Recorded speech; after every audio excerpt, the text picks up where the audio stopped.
In this video, we're going to show you how to adjust the pump pressure on a Sanremo Espresso machine with an external pump.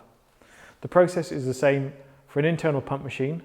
However, you will need to see one of our videos on removing side panels before you proceed. With a portafilter full of coffee, lock into the head and push the continuous dose button.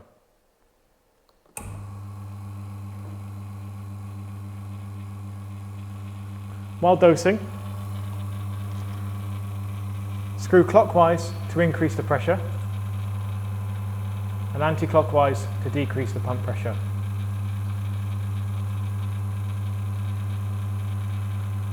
When you've hit the desired dose pressure, stop the shot and tighten the black lock nut to set.